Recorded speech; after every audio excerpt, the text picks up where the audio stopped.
தொலைபேசி வாயிலாக இணைந்திருக்கிறார் அஇஅதிமுக சார்பில் முன்னாள் அமைச்சர் திரு வைகை செல்வன் அவர்கள். சார் வணக்கம். அகில இந்திய சமத்துவ மக்கள் கட்சியை சரத்குமார் பாஜகவோடு இணைத்திருக்கிறார். ஒரு வலிமையான ஆட்சி நாடு முழுவதும் காமராஜர் ஆட்சியை போல மோடி தந்து கொண்டிருக்கிறார். அந்த வலிமைக்கு மேலும் வலிமை சேர்க்கிற விதமா கட்சியை இணைத்திருக்கிறோம் அப்படின்னு சொல்லியிருக்காரு. எப்படி பாக்குறீங்க? வணக்கம். நடிகர் சரத்குமார் அவர்கள் 2011 தான் அகில இந்திய சமத்துவ கட்சியை தொடங்கினார்கள். அதனுடைய அடிப்படையில் தான் அண்ணா திராவிட முன்னேற்ற கழகத்தோடு இணைந்து இசைந்து சட்டமன்ற உறுப்பினராக ஆகுவதற்கு அண்ணா திராவிட முன்னேற்ற கழகம் தான் தூணாகவும் துணையாகவும் இருந்தது.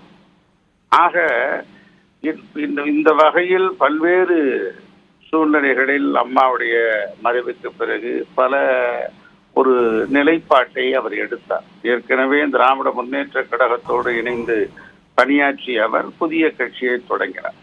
ஒரு கட்சி தொடங்குவது என்பது இயல்பான ஒன்றுதான். அதை தொடர்ந்து நடத்துவது என்பதுதான் சிரமம், சிலுவைப்பாடு.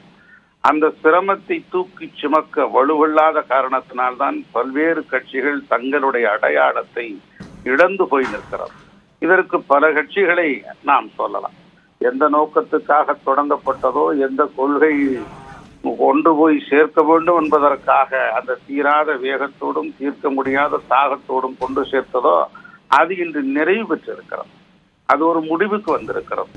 ஆக ஒரு பெரும் சத்தத்தோடு ஆறுகளில் கடந்து போகிற தண்ணீர் இறுதியாக கடலிலே கடந்து விடுவதைப் போல சத்தமின்றி தன்னுடைய கொள்கைகளை பாஜகவிலே கொண்டு போய் சேர்த்து இருக்கிறார் என்பதுதான் எங்களுடைய கருத்து.